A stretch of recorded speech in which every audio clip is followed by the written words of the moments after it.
And welcome to our show, Geeks Wired Podcast. We're talking about video games, movies, TV, comic books, technology, and TLDR, the Internet of Things. I'm your host, Bill, and our other host is Anthony. Hello, Bill. Hi. And listeners. Hi, Anthony, and listeners, yes. And our listeners can contact us by emailing us at geekswired@gmail.com, or they can text us or leave us a voicemail at 801-896-4335. That's also 801-896-GEEK. And you also can help support us by going to our Patreon page at patreon.com/geekswired. We also have access to the podcast early. And let's see what we have on the docket. And the first thing is... Oh, not that one. That wasn't the one I was meaning. First one I was meaning was the one we were looking at, which is this. There has been a 10-year-long court case battle between Oracle and Google. Oracle says that Google has used Java used their Java without paying them. So, which... Because the thing with Java is that it's It was open source. Yeah, but... when it was under Sun, not before it was Oracle. Yeah, but you know that there's like different kinds of JVMs now, right? Yes. Like there's an Amazon one. There's a Microsoft one now, actually. That was in the news recently. And there's a bunch of others like OpenJDK and a lot. They're all like... Because they still release like the specifications, and these companies just build JVM stands for Java Virtual Machine, which translates the Java bytecode to, and bytecode is just like the Java code. It's just code that the JVM can understand, and then it translates that to code that the machine that it's running on can understand. But where was I going with that? You're saying that Google's is different, and I don't even know if Google has this. It's just that all these other different types of JVMs is just there's like a specification that's released, and these JVMs are just implementations of that specification. Which is why you have a lot of free ones, and you have Oracle's, which is a lot of money. Yes. And I don't even, like, these days, I don't think you get a whole lot out of going with it. Actually... other than maybe security? Once you get past, Java 8, or is it 9? As far, like, past, like, old or new? Where you have to start paying, where if you want to publish and use it a lot for all that, you have to pay Oracle. Basically, the version Oracle took it over. I do know that with 7 now, if you want security updates, you have to pay for them. And they're a lot of money. Okay. Maybe, I swear it was 8 that was the last one of Sun's, but I don't... I might be off on that. Maybe it was 7. I don't even know that, like... But either way, was it on like 14 now? Huh? Aren't they on like Java 14 now? Technically, they're on 15. See? 11 is what you'd call the LTS, I guess. What's that? Long-term support. The LTS version, which... even though, like, a lot of stuff still runs at 8. I think Minecraft still runs on 8, for example, and... lots of stuff still can, so that's not terrible. It's just you're not getting Oracle support, but it also means you don't have to pay for Oracle support. You don't get Oracle support anyways. Like, if you get the Oracle JVM, all you're getting is just security updates. So, like, there's a OpenJDK for 7. They still do the security updates, but... like, if you're running a software that doesn't support OpenJDK, and you need to update to another, like a higher service pack, because let's say the underlying SSL cert's expired, and so you can't connect to any SSL anymore. Then you have to fork over. Like, I think they make you pay per CPU, which, and I think they do it like it's not just on the like if it's a VM, and the VM has like 4 CPUs allocated to it, they don't care. It's how many it could get because it's in the server farm. I think that's how that works. Like, I know some software licenses are like that. I just can't remember if Oracle's is. I wouldn't doubt it because it's Oracle. So that's with that. So Oracle has been, like I said, fighting this for 10 years. Went to the Supreme Court. Their argument is Google has used 11,500 lines copy and pasted from Java code created by Oracle. Like no hiding, no slight copy paste 11,500 lines, threw it right into Google Android. And Google is arguing that this is under fair use because they transformed the code for Android smartphones, and also it is only 0.4% of the Java code that they have. And the Supreme Court said, yep, we agree with you.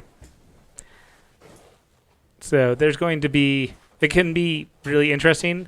Some people are arguing that, of course, Google's going to win because they have the money for it to fight for 10 years. So does Oracle, but apparently Google has more.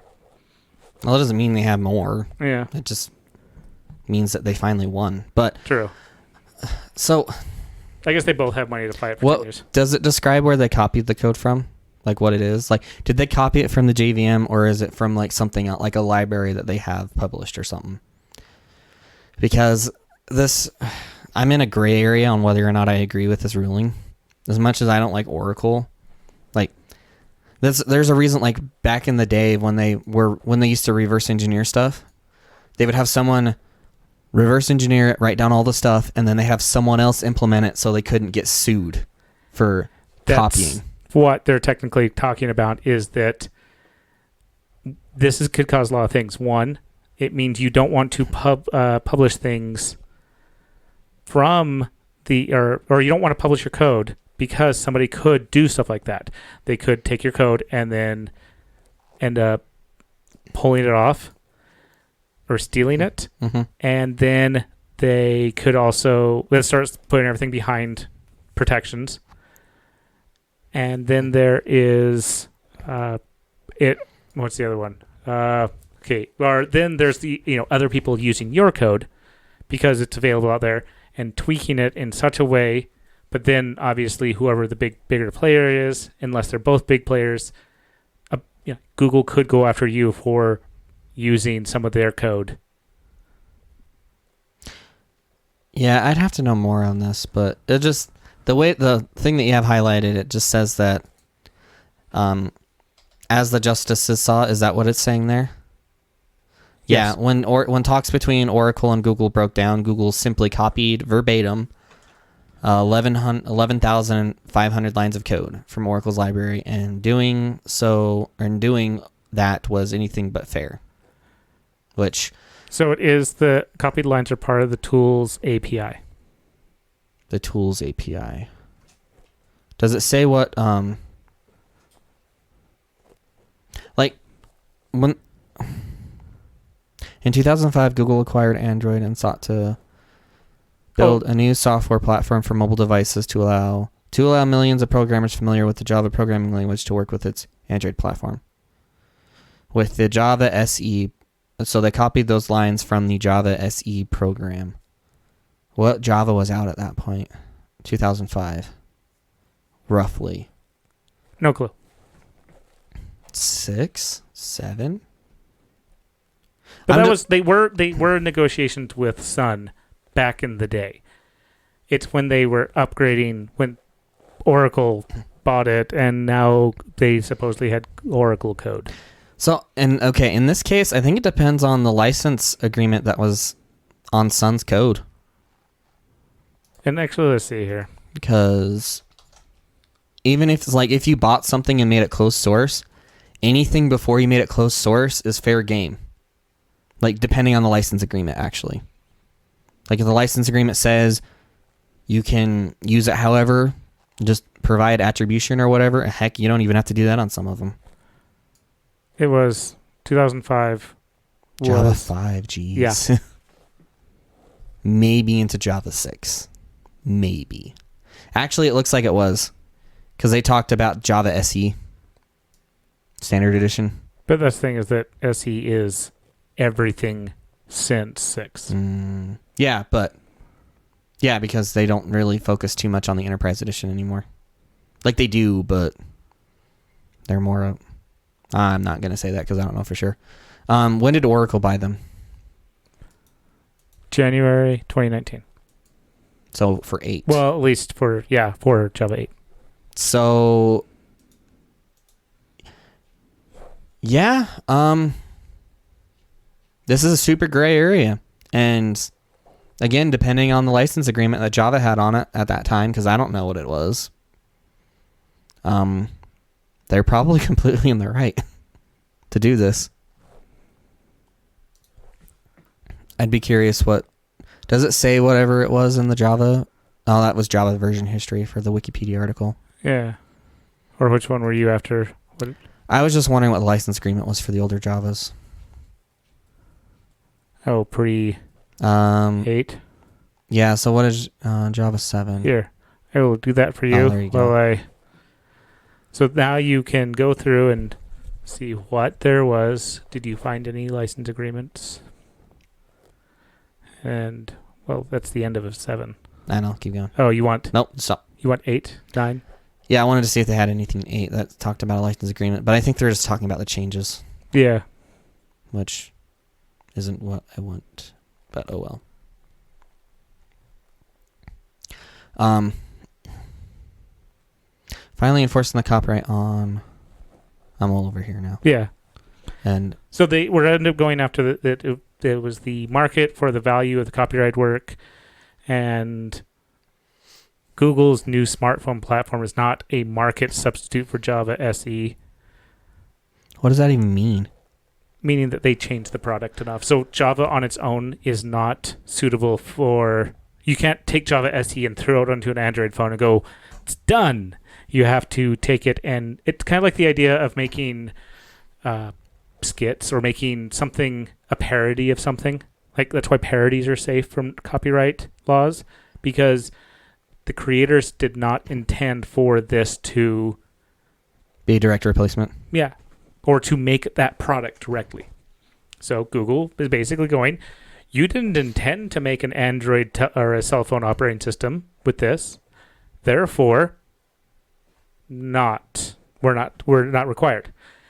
Technically, Java could then pull then you're not allowed to use it. Yeah, but that's a totally different thing that they didn't argue. Yeah, this is I don't know. And like I said, this does open it up, so you could pick from dozens of companies, little bits of code here, little bits of code there, and under this ruling, you are safe. If you're wondering, it is like, I think 35 pages is what it was. The case report? Yeah, or the 62, sorry. I was off by You were off double. by half.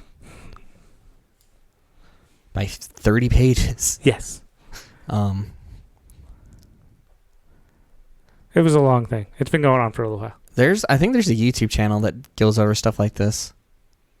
Like just court cases. Mm-hmm. I might try to find one and list, because I saw this in my Google news feed earlier this morning, that something like this had happened, and I didn't think anything of it because... Well, this is fairly recent. It's April 5th. I know. So, and I guess they could, all this is out there too. Whether Java... Wait, go back up a little bit. Okay, that's good.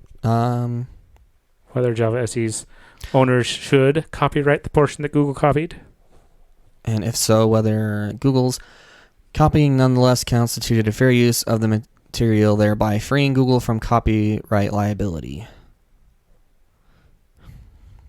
Yeah. So there's a lot, but this can open it up to a lot of really, really interesting things. This has a lot of side effects. Yeah, it could. It really could. I don't know if it's good or bad. It has side effects. That's what we're going to stick with. Yeah, just because, again, it all just comes down to what the license agreement was for wherever they copied it from, because, have you heard of ElkStack /Elasticsearch? They're not going after the copyright. They're not going after the license agreement. They're going after, we use 0.5 4% of that code in ours. And 2, your product is not ours. Right. That is what they're going with. That's what because they're not even arguing with it, because Oracle's saying that their license agreement is you use it, you pay. Google is saying we used it, it's fair use. Okay, but when this happens, Oracle didn't own Java. Like when Initially, they did this. when they first started, but they continued to use it as the versions kept going. But that's fine. Like, Oracle is saying that they wrote that 1,000 or 11,500 lines, not Sun, but Oracle. So that agreement was, yes, it was with Sun when they were going through it. Oracle changed it, and Google kept up with the changes. Okay. So you're saying it probably, like, they copied it. And also, this is, like I said, 10 years. Yeah, because this court case was brought up 10 years ago. Yeah, this has been a 10-year fight. That's interesting. I guess they did that versus... Because if they didn't do that, then they would have had to keep, like, the whole Java language runtime framework as a jar somewhere just to use 0.04%. Yeah. Is what it was, wasn't it? 0.4%. Which is just pure chaos, insanity, because that's a lot of stuff. That's like using... Do you know what Joda time is? No. So Joda time... so you know how time zones suck? Yeah. So... Because there's certain times where, like, a country will be like, we were at, like, plus 24. We're going to be at minus 23 now. And so, or the other way around, and they'll, like, lose an entire day or gain an entire day sometime in this timeline. And someone will notice a weird change like that, and they're like, why? And Joda time kind of helps with that. But anyway, Joda time is like this super, I think it's in Java and JavaScript, but it's a really nice library. It deals with dates really well, but it's usually fairly, like, people include it to just do formatting, which is way overkill. Mm-hmm. So it'd be like including that when you really just wanted to format your date. So I can see that. Yeah. It's just weird. Like, I need to know more information because, like, Stack Overflow, copy stuff off there all the time. I mean people do. No, I thought you were. Because people ask. Like, they ask for questions and they get a solution. Yeah. And actually, most of the time, it's not copy paste. You just, like, get this one line that you needed or something. But there have been some cases where I have copy pasted the entire function, annotated where it came from. Yeah. That's like, it came from this answer from this link. Click it for more information or whatever. But is that fair use? It would be fair use because there's no copyright on it, but because it's posted on an internet forum. You forget. Anything you put online, you own. You put a picture online and you mark it as yours, and you've designed it. You technically have, or not patented, you trademarked it. You don't have to put in the trademark to trademark things. Like, you pulled something up. Depends on where you upload it to. Well, because if you upload it to Facebook, I think Facebook technically owns it. No, they don't own it, and this is what Instagram... Or they have the rights to use it at least. Yes, that is the thing. So you own it. You are the creator and the owner, but you have given rights to Facebook, Instagram, or whatever, or Facebook parent company to use it. Same with TikTok. Same with so many social medias out there. It's in the EULA. Or privacy agreement, or both. All of it. All of the above. It's in the 100,000 page thing that you say you read every single time. Every time they go like, we did an update. Actually. Do you agree? Does Facebook do that? Because I think in their agreement, they just like, we can change this whenever. Oh, it's your responsibility to find out when it happens? Yeah. Like, there's certain companies that will be like, hey, we updated this.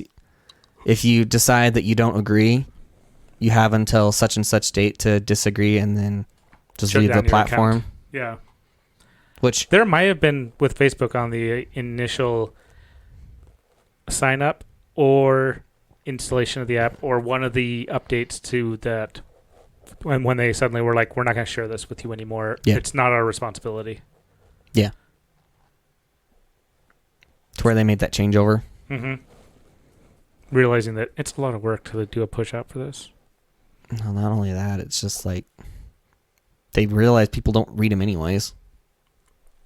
Yeah, because they're too complicated and long, and they're like tax laws and just painful. They're probably worse than tax laws. Maybe. Speaking of tax laws, no, this isn't tax laws, but... Oh. Is it, or you mean complicated things, or things that are... Yeah, complicated. Well... I don't even really call it complicated. No, I wouldn't. Anyways, Amazon's share of the U.S. digital market is surpasses 10% in 2020. Yeah. They actually... I'm surprised it's not more. They doubled it over 20... Digital ad market, what does that mean? They... Like, is this for... 10% of ads, digital ads, go through Amazon. Okay, I thought this was something completely different. Yes. So 10% of the ads, and that includes, don't forget, Amazon Fire TV, Twitch, and IMDb. They own IMDb? Apparently they own IMDb. I did not realize that till I read this article. I was like, oh, would you look at that? Weird. But they doubled it up over the last year. They doubled up spending and ability to get the ads out there. I wonder how much that came from Twitch, because a lot of people were on Twitch in 2020. Yes, that is. And yeah, I was thinking about it too. I was like, Twitch could absolutely have done that. So, who do you think is going to be the biggest loser out of this? Like, who's going to hurt the most? Yeah, who's losing ad share? Who's losing market share on ads? Google. Yes. Yeah, I'm not surprised. They are, if not number one. I'm pretty sure they're the number one, which is, where does it go? They will shrink from 28.9% in 2020 to 26.6% by 2023. Even though its digital market is growing, and that is Google. Yes, Google has all these products. The majority of Google's money is ads, and they've also been trying. I think they're realizing they're losing some of their stuff, so they're trying to diversify some of it. Because I think last year they stopped sharing the details of how much money was in their advertising, and it was less than. I want to say less than 70 or 80% of its market, or maybe less than half. Because it was like, you could pretty much go like 80% of Google's income ads for but last year, when they decided to not tell anybody. It's like, what? Why? This is your number one winner. Why would you suddenly stop talking about it? Either they lost a lot, or they don't want to give their competitors information on that.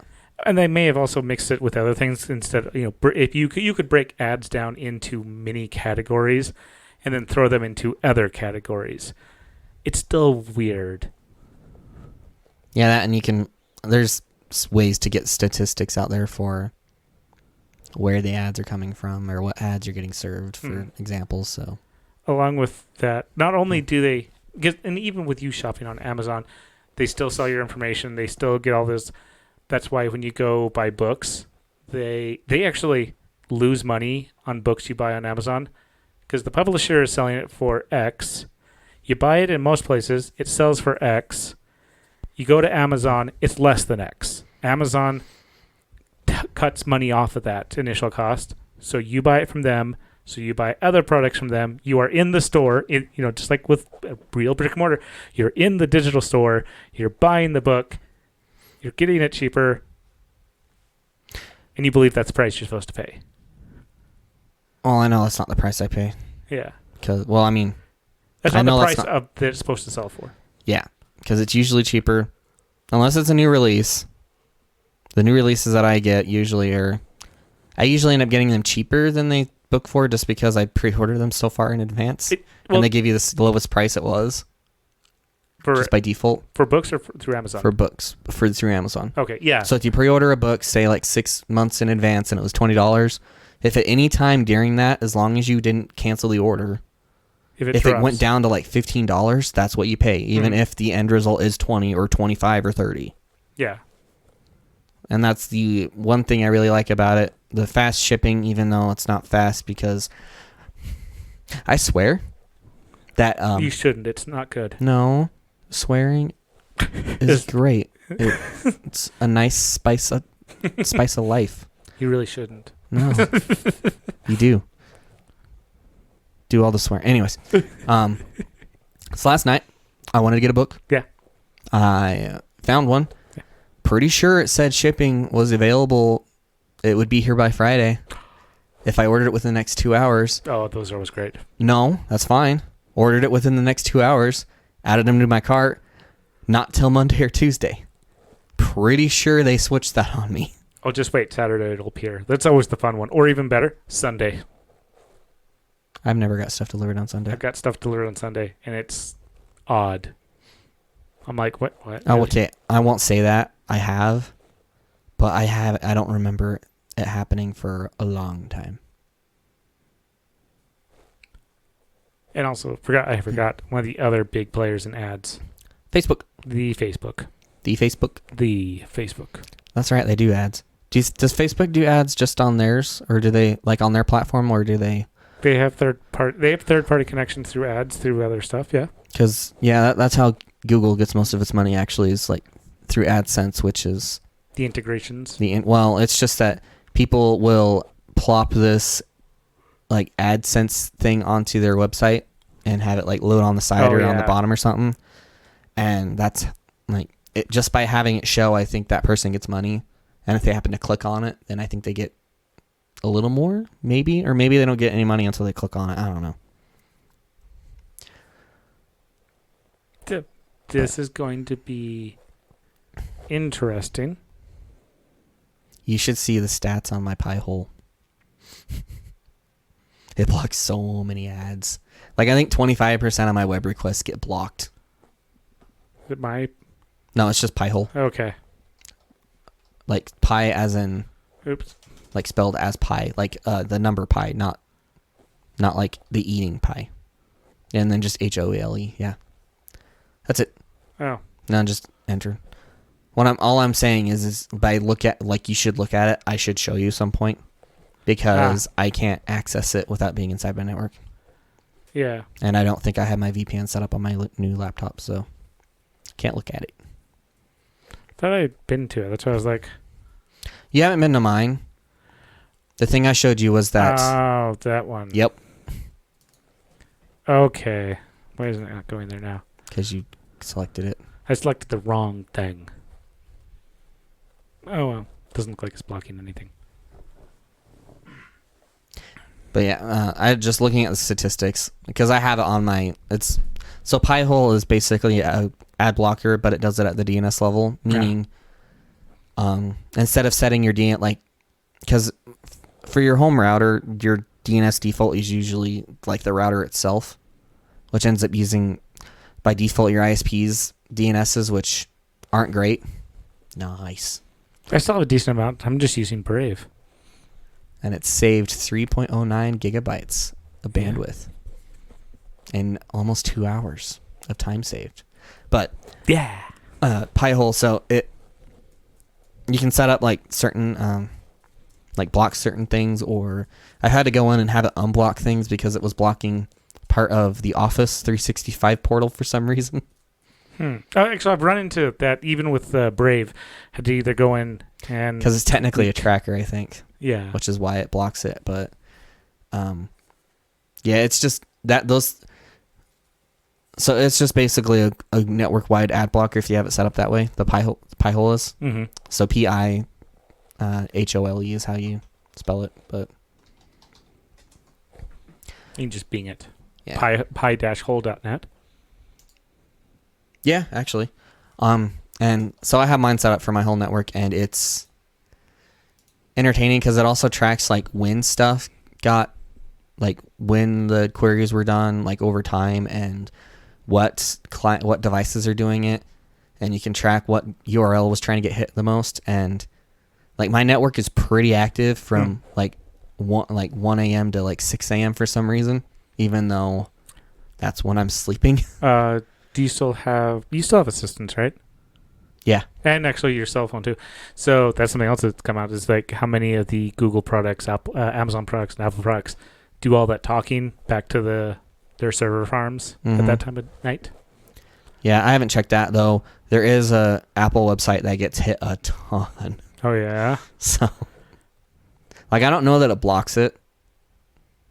It's noticed it's like using Wireshark, like just monitoring your stuff. Yeah, kinda, and it's kind of cool because you can see the query types, and if it was, like cached, meaning your server like Pi-hole DNS thing still had it like the lookup cached, so it could return it really fast instead of having to go out to the internet. Because I think the way it does this is on DNS, like if you set up a DNS record on a domain, there's this thing called TTL, which stands for time to live. And I think it artificially sets it really low, so it always has to go out to Pi-hole to get it. So that it doesn't get cached on accident or something like that. Or if you I don't know.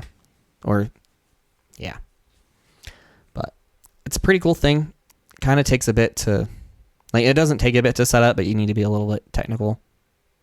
Just because this is meant to be installed on like you can install it on anything, but it's meant to be on a Raspberry Pi, which is why it's called Pi-hole. Yeah.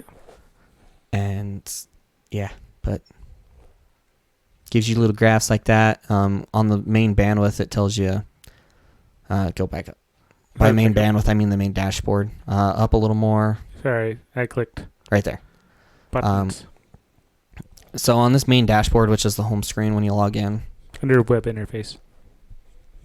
Yeah. It tells you how many have been blocked total. I think that's just a running total. And it tells you how many clients you have on your network. I have a lot. And it tells you how many were blocked out of that, and then percentage blocked, which is, I think you get that by dividing the blocked by the total. But it's nice having it as a percentage right there. And then domains on the blacklist. And on the latest versions of Pi-hole, they have this, I don't remember what the service is called, but the blacklist just updates on its own, so you don't have to go in there and click update. So it'll refresh, which is the most annoying part of maintaining a DNS based one, because I used to on my old routers, way back when ads usually actually only came from a handful of domain names. I used to just go into my router and then override those the domains it was hitting to 0.0.0 or something like that, and that's how I did ad blocking back then. Yeah. And it worked up until probably 2012, 2010. Worked for a long time. But it's not that simple anymore. But yeah, it's cool. I don't know how I got on this tangent. How did we get here? We got here through Amazon ads. No, that makes sense. It's Facebook a decent ads? segue. Yeah. At least it's related. True. So then... Not always the case. There is...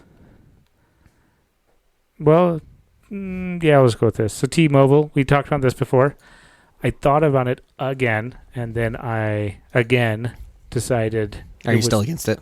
Yes. So they haven't removed the thing you hate about it? I haven't removed the one thing. I even went up, because before, if you were signed up before it went live, and so they're working with Sprint old stuff, and they're working with, I don't think it's in this article.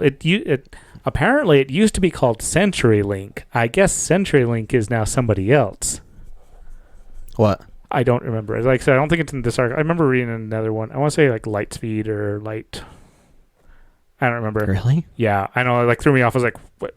I guess I don't have CenturyLink. So they went from Quest to CenturyLink to something else? Well, CenturyLink was the company that bought Quest, and then, yeah. But people still called CenturyLink Quest for years. In fact, I think I was one of them. I think they still do. Probably. Just like how Cable One is... How long have they been Sparklight? Well, I At think least they happened 2 years, I think. just before the pandemic started. No, I thought it was before that. But Maybe a year. But I still call them Cable One. And maybe CenturyLink is the... I don't know. It looks like it... Oh, Lumen Technologies. So I guess it's the parent company. Interesting. So T-Mobile... So I guess they didn't change. It's the parent. So T-Mobile's working with them to get the high-speed internet out by getting all of their internet. There was a... use... get 5G home internet. It was $50. It's now gone up to $60 per month. If you don't have auto pay, it's $65 per month. It's $10 more than what the pilot program was. And it's interesting. Yeah, honestly, I was kind of expecting it to go more. I'm surprised it only went up to 10 or 15 depending on. Is it still unlimited? It's still unlimited with the giant caveat. I mean, home internet customers are subject to data slowdowns during time of network congestion. That is my one giant, and you're supposed to be able to get 100 meg speeds, but my home internet needs to be better than my cell phone internet. Period. There's no question to that. No argument to it. If my home internet is worse than my cell phone internet, it's not a good home internet. Yes, I agree with that. I think this is more for... Because it does say network congestion, but it might be to kind of just protect the network from being abused by someone who's just downloading a ton of stuff. True. All the time. But it's not just you as a power user are going to do it. It is your network area is getting... Mm-hmm. If you're under a network congestion, so if somebody becomes a power user in your area, your entire area's home T-Mobile internet goes down, it starts to suck a lot. Yeah, for the home internet, and Verizon has this with their data plans too. You have to pay. I don't have it on mine, but when they first had unlimited, I think you were always on that lower tier to where you could, and I think you almost always were throttled because you had unlimited, but they've been less picky about that. With T-Mobile, I have unlimited full power until I hit a point, until I hit the data cap. Once I hit that, then if there's network congestion, then I'm one of the first ones to drop down.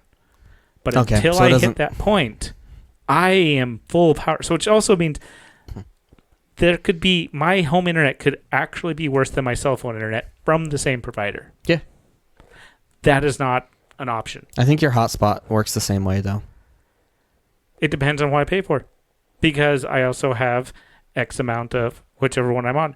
I think I currently have 30 megs for unlimited, and then it throttles. There is a higher megs one. Or gigs? Gigs. Okay. You're right. I was sorry. 30 gigs. It's way too low. You can get 100 for free usually. Yeah. And then there's another one that's, if I pay an extra whatever, it gets quite a bit more. I think I get 50 gigabytes, and then it won't throttle, but it will... No, it might actually throttle. I don't remember. It either throttles immediately or you have the... No, I'm pretty sure it throttles immediately because your hotspot isn't meant to be your primary, usually. So, more for traveling. The initial round was invitation only, dealt with 50,000 households. As of last month, the pilot included 100,000 households. And T-Mobile is planning to get this to 7 to 8 million households in the next 5 years. Because of that one caveat, I don't see it. You don't see it happening? I see rural areas getting it. Because, this would be great instead of satellite. I mean, this would be amazing instead of satellite. This would be amazing instead of the over-the-air antennas that you have to mount on your house. I mean, this would be great compared to those services. This is the one wireless home service that is good or better. It'd be a nice failover as long as your high availability doesn't need like a lot of data. Like if you just need it to be there so that you, like for a security system, it'd be nice for that. It might be a little expensive for it, but I don't know that you'd be able to get a cheaper option, to be honest. Like internet option. It would be a good way to separate your smart devices from your everything else. I mean, yeah, but you could still do that with just a router, like a second router. Yeah. And have it. But it'd be fully separate. No, I mean, you could still do that, though, because like with your Cable 1 router, yeah, you can have, I think, 3 devices connected to the modem. Yeah. I wouldn't know. I don't have a Cable 1 router. I know. I meant the modem. Or a modem. Because I don't have a Cable 1 or a Sparklight. No, I know. I meant just your cable modem, because you probably have it like a Motorola Surfboard, right? Yes, it is. So those ones actually... Mine can only take one wire out. No, you're right. And that's the case for all of them. Yes. But Sparklight, sorry. What is their name now? Sparklight. Oh, wow. Yeah, you're saying to this Cable point 1. now. Yeah. So Sparklight, they used to do, I'm pretty sure they still do this, but they will let you have 3 IPs basically, and your modem will act as like a DHCP router almost, but it's not. It's just like it's a switch. Okay. It's acting like a switch, and so you could theoretically have, and have done this before. You have a router, like you have your modem, a router like for your normal stuff, and then you have a router for your IoT stuff. And as long, like, since you're just going to connect up there, like, yes, they could communicate, but they'd have to go over the internet. And I think most of the time it actually has to, like, I don't think the modems might be good now, but I know before that if you hit the internet, like, if you hit your internet IP, even though, like, if you had your port 80 bound to something, it would still have to traverse the internet and come back to you, which would take your internet use, like, it would be a lot slower. I don't think it does that anymore on most routers, but because I think most of them have like an internal loopback built in to stop that from happening, but that used to be a thing. And I guess, I don't know, maybe I might one day think about this. Like, it'd be great for, like, if you were traveling a lot, like if you lived absolutely. Like if you went if you decided to just be an RVer and work remotely. I absolutely agree. Though, depending on how much you used, your hotspot might be fine. True. And you also can just buy one of those little pucks. Yeah, but they still, like, they're treated as a hotspot. They have a little bit of difference, like, the way they're treated, but they're still, it's not quite the same. Like, I don't think you can ever get true unlimited with the pucks. Like you could with this. I forget what they had. 'Cause I thought there was one that was, I guess, this is technically true unlimited. There's probably some small print there, but because that, like with CenturyLink, there's a small print of, I think if you downloaded a terabyte in a month, you could start getting throttled, or you did start getting throttled. I don't know. It was in the small print somewhere at some point, but. But yeah. I thought it said databases. They have databases you could just take with you and go wherever you feel like. Data passes. Yes. I can hear it on both sides of my ears now. Ooh. That was weird. But, yeah. Oh, they're the prepaid plans. Go to phones and devices. It'll be under there. I guess accessories. That didn't go anywhere fast. I'm at the top. That's the exact same one. There's more in there. Okay, it has bring your own tablets phone. And devices. Oh, is that what you think it's under? Probably. I don't know what else it'd be under. Well, see? Hey. Link 2. T-Mobile hotspot. And the T9 mobile hotspot. I'm assuming that's what you meant by pucks. Yeah, well, the T9 or the T9 mobile hotspot. Or the 5G MiFi. And, like, click on the 5G MiFi, for example. Oh, there's a pet one. Yeah.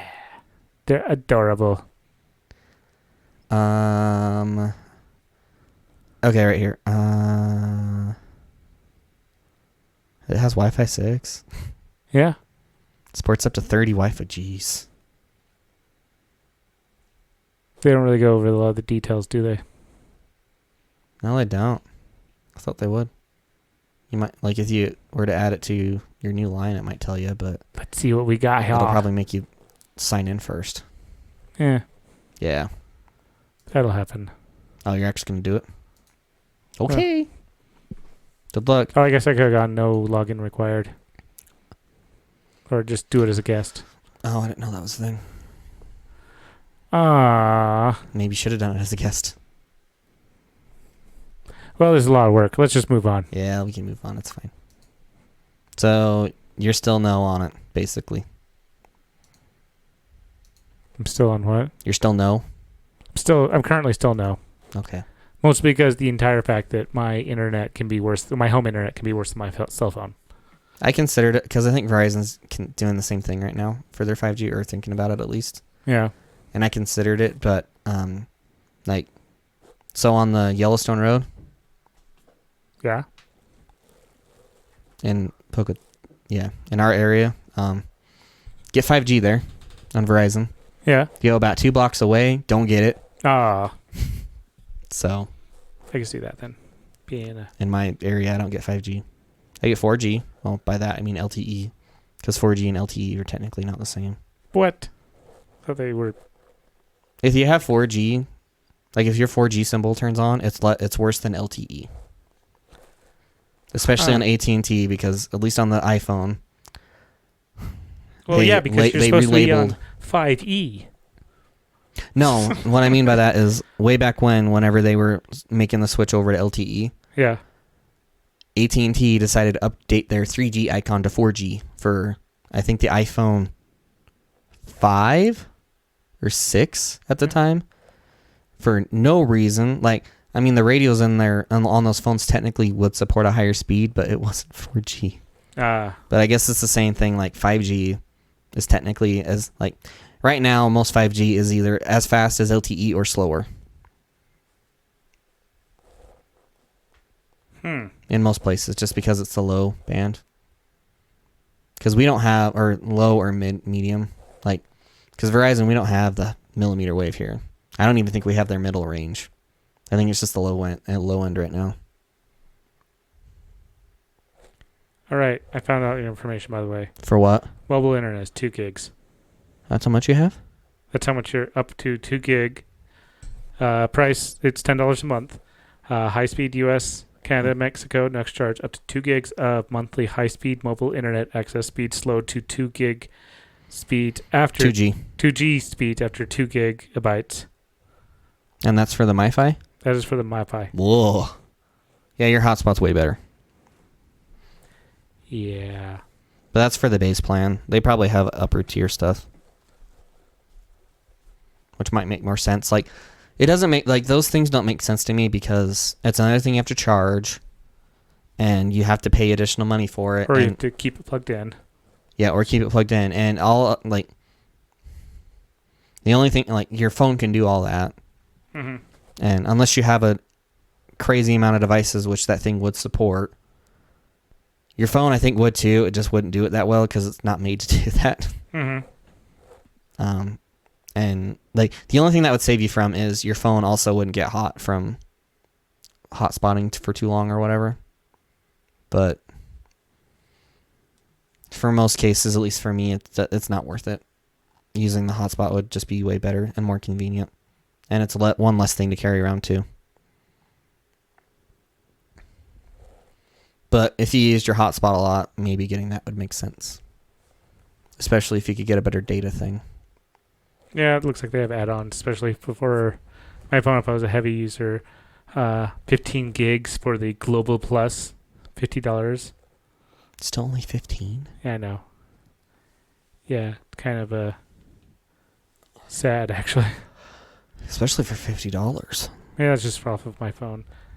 But either way, yeah, again, not very impressed. Let's see. Let's go with the new crypto fun thing. The new crypto buzzword. I don't get this at all. You don't get the buzzword? I don't get the NFTs. So, for the listeners that do not You're know, buying nothing. you're buying a limited quantity of a digital piece of artwork. It's just a stock. You're buying stock of a limited thing. So is everything else that you get of that has limited. I know, but like you don't. It's not physical. I just realized this article is not nearly as cool as I thought it was. So 27% of Americans are familiar with NFTs. By familiar, they are very or somewhat familiar with NFTs. It just means they've heard the word probably and know a little bit about it, or they think they know. But like what I'm getting at is like, so a real stock has value. I know the NFTs technically do too, but let me continue. Let me finish. A real stock has value. You can get more of it. You can sell it. Hold on. And like they're just accepted as like being valuable. Whereas with these NFTs, there's some weird stuff, and like not all the NFTs are even physical. Like no, that's the thing about NFTs. They're not physical. Okay, well, none of them are. There may be a physical version of them. Yeah. Yes, that is a different story. But that means they're not. That means their physical version is not an NFT. Right. It's just like the NFT represents it. Is what I was meaning. So say there's 1,000 shares of a painting or something, and you buy one of them. After all the 1,000 are bought up, what then? Like, how does it gain value? Same way as with real paintings.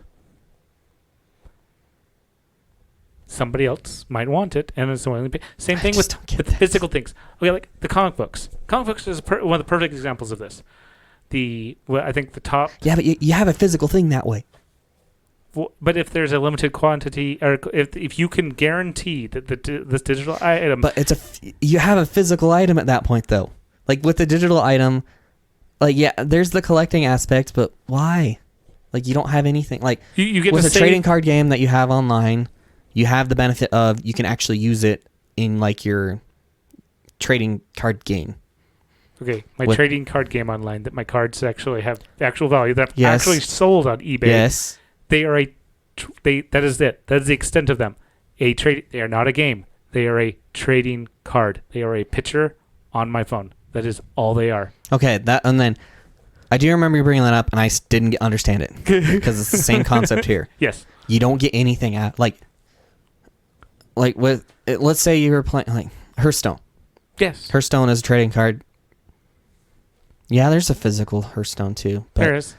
Well, even let's go with Magic the Gathering. Magic the Gathering has a digital online version. Most people would know that. I'm sure a lot of people know. So does Pokemon technically too, but I don't think you can sell Pokemon cards like that. But let's just say you could. Yeah, let's just say you could. Like digitally sell them. Go on. Oh, yeah. So you're saying with these games. I thought you were going to. Oh, so no. I just wanted to know where you were going with it. I get these cards. I collect these cards. These cards have a digital signature. There's a limited quantity of them, therefore a rarity. And you're saying that I can do things with these cards. Yeah, so they're useful to you because you can use them in this game. But my pictures of Han Solo and on my phone brings me joy. And plus it does not take up space in my physical realm. And I can take them anywhere. I can uninstall this app, and then I can reinstall this app on somewhere else, and I can see my Han Solo. Okay. Upload that picture of Han Solo to your Google Photos, and then you can see it everywhere. But then he's not special. Because there is literally a number that says, this Han Solo, there's only 100 of him. Like I get or that, 5. But I can understand because it's a collectibility thing, and you're right. It's rare because there's a limit. No, subjectively rare because there's a limited amount. Yes. And people decide they want them, and that's fine. That works. It's whatever. But I don't like with these NFTs, especially where they're like brand new. Everybody is going out to buy them. It's It literally feels like to me that people are just throwing money away because they don't know how this is going to pan out. And some people are spending a ridiculous amount of money on this stuff. Because, like... Yes. Oh, yes. I know. There are some of them. The total value of the NFT market currently is $250 million. Oh, I'm surprised it's not more than that. Well, that's his writing, which was the 15th of February. 2 months ago. I didn't know it was around for this long. Oh, no. I only started hearing about it about a month ago. Oh, yeah. No, NFTs actually were around about mid last year. But I still don't get them because... Like, I think NFTs as the crypto being purchased with Ethereum or other things like that. I still don't understand crypto, really, to be honest. Like, I know how you get it. I know why you get it. It's like cash. There's a limited quantity of cash in the world, therefore it is worth because people say it's worth. Yeah, but... I know money's the same way. So that's the money's not thing. based off of anything anymore. At least the U.S. money system isn't. Yeah, so that's the biggest thing you have to think of is things are worth because of limited quantity. That's one of the things that really helps. And with limited quantity also comes the want. People wanting this thing. Between the supply and demand, I can only supply X. The demand is Y. Worth is Z.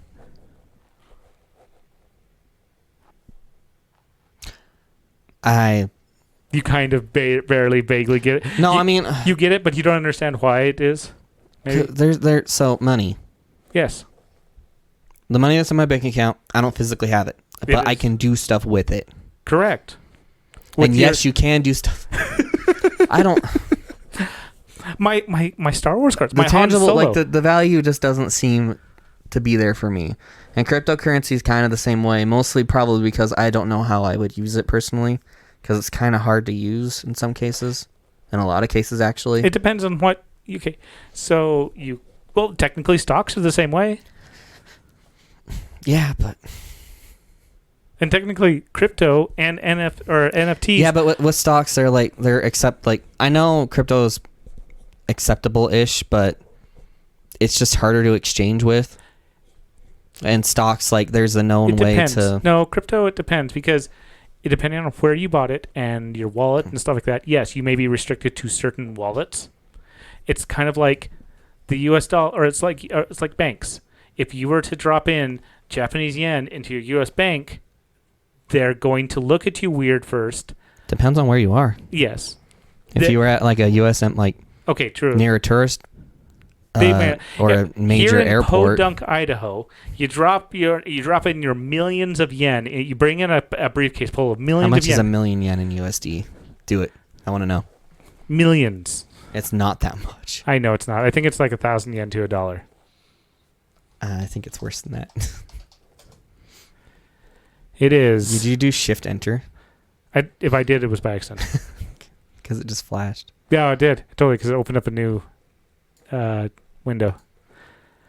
So 1 yen is... put a million in there, because that's hard for me to convert. $1 is 100 and... That's it? 9...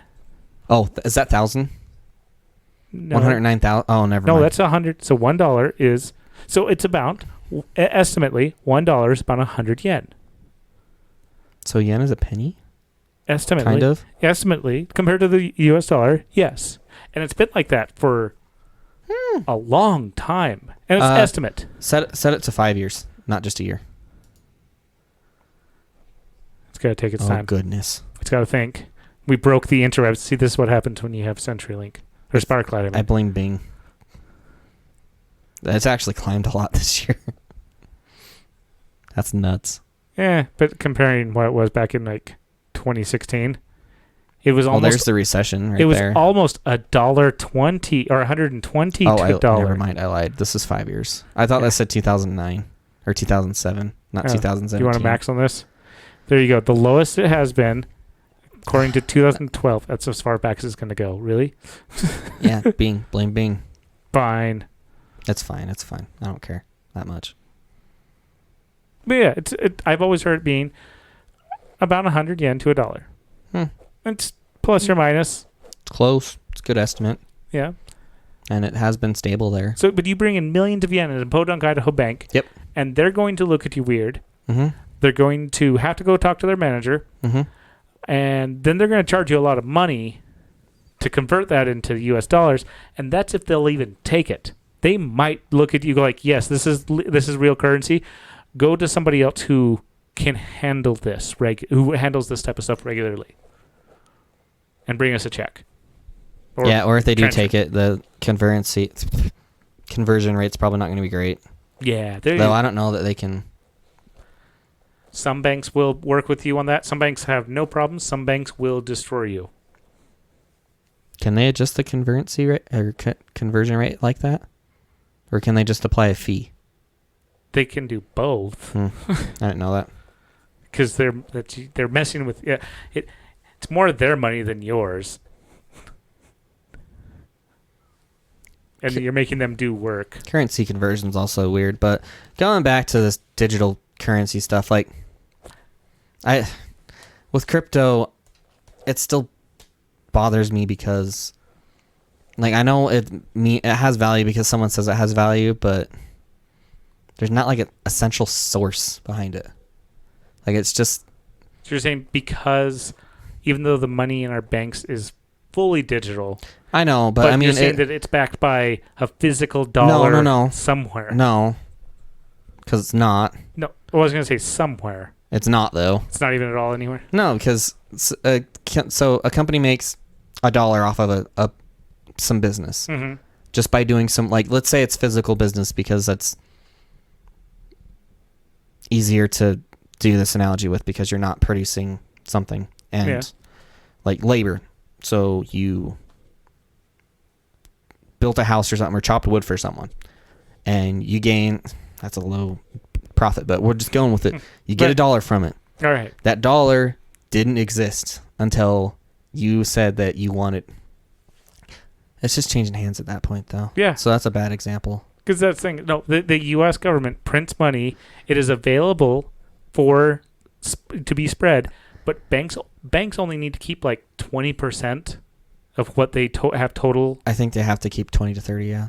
It's one of those two numbers. Yeah. So the bank may not have that much, but your digital money technically has a physical representation somewhere in the world. I still don't know that it needs to, because for a bank, I think, yes, probably. Yeah. But if it doesn't need to, you're back on cryptocurrencies. No, but what I mean by it's not backed by anything, I meant like the U.S. like USD, U.S. dollar is backed by the government. By the U.S. government. Yes, they're the central agency for it. There's no central agency for cryptocurrency. Okay. That was what I was getting at. Well, you're making me bring this one up then. What about? See, this one? When you brought it up, I was also somewhat concerned about this, but because this is a bank bringing it up and not like, to me, money should be managed by a government just because it's more stable that way usually. Like you can have hyperinflation and all that stuff too, but like you're not going to have, like, this bank could theoretically, I don't think they will, because it's bad for a bank to do that. Yeah, but it's also the Swedish central bank, which I guess we could see. Oh, the central bank. Yeah, so this could be Sweden. Oh. Actually, I probably should. You should look that up. Because it might be the U.S. We also have a U.S. bank, which is not the U.S.'s bank. It is a company called U.S. Bank. True. I'm not even going to try to pronounce that.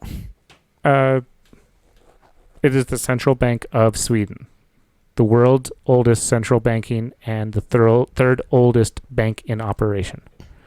So it is the central bank for Sweden. But it's not Sweden's bank. Like, it's not the government's bank. I don't think it is. Okay. I think you're right. Or it's the central bank of Sweden. So, yeah, maybe it's not a... It is. Oh, no, it's 100% state ownership. Oh, really? Yes, so it is Sweden's bank. Okay, well, then this is different. So this is a government-owned bank that has made a cryptocurrency They're currently doing a study of digital currency. I probably shouldn't say crypto. I should say digital, because in this case it is more digital currency than crypto. But they have made a digital currency because technically your credit card, yes, it's spending real dollars, but they're digital dollars. Yeah, all of it's digital. Do they have a blockchain with this? Do you know? Because that's another thing with crypto, is that because it involves that blockchain, like the blockchain is beneficial, but it's also super heavy. Like it takes, like, especially for the main Bitcoin, like blockchain, it takes a long time for transaction to process. And the more stuff you get on there, the longer that's going to take. So it doesn't look like it is a blockchain. It is a maintained digital. So what is the Swedish dollar normally? Like, what is that? Or do they might use euros. Are they part of the European Union? I don't know. I don't remember. There's a chance on that, but I didn't like what I think London was London. I think if they are part of the European Union, you don't have to. Britain. Like actually, I think you do. The Dutch were part of the European Union, but couldn't use the euro. Because the other thing is, there's also various levels of European Union.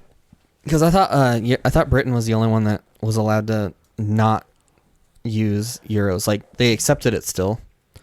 So like I said, there's various levels of the European Union.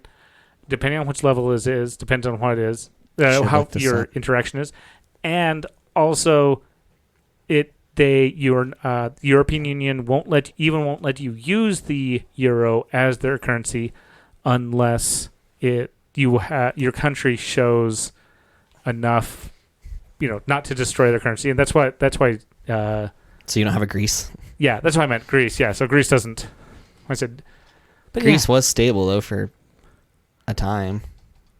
They just stopped being stable, and it ruined not ruined. Just made it less valuable, but I think it's recovered. It's the krona. It's the krona. The krona? The Swedish krona. And 1 Swedish krona is worth about 12 US cents. Okay. And they are part of the European Union, the third largest country. So is this digital currency backed by the dollar? Like, what I mean by that is there a conversion rate? Well, not a conversion Well, there rate. would be a conversion rate. There would be, but like...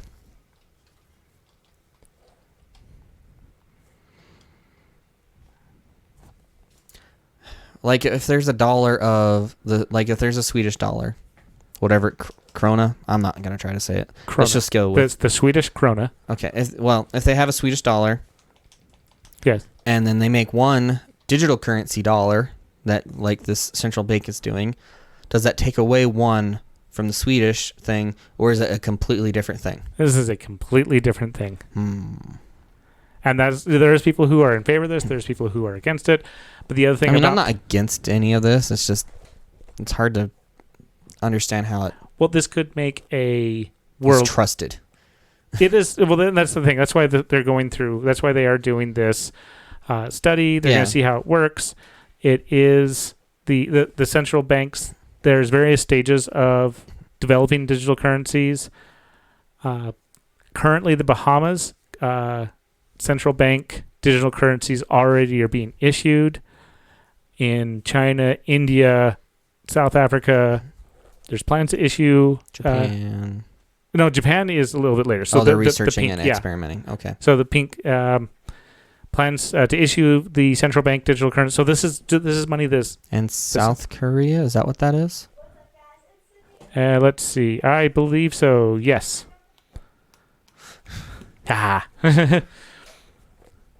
So Japan is, along with us, conducting research and/or experiments, along with Australia and Egypt. And whatever that South American country is. And Sweden, obviously. What is Britain, that? What's and that? Britain. That's a South American country. I don't know my South American countries. Okay. I'm gonna go with that. That's like that African. I was able to name one. I wasn't able to. I can name a small handful of countries in South Africa, or South America and Africa. I can't name any. So I actually, even in Europe, I don't think I can name a lot of them. How about this one? How about this big one right here in South America? Is it Chile? No, I know what it is. Long one along the edge. I know. Brazil. Yeah. See, you got two right there. Okay. What I meant is, fine. We're way over our time. I know where Canada is. I know where Russia is. I know where London is. Sorry, Britain. I keep doing that. I know. I know where Japan is just because it's an island nation. One of the richest countries in the world. And not most populous, but Nope, not even close to that. per area though. Maybe yes. They're not okay. I say one of. I don't think they're the most populated per area either. Tokyo itself might be. We're gonna wrap things up though. Okay. Do you have any famous last words? Do I ever? I do actually sometimes. No. None. Okay. Crypto. What is that called? EFT? I don't understand. Electronic or NFT? NFT. Not EFT. Whatever. I don't get it. Ethereum 4 exchange. Finance is hard. Math is fun.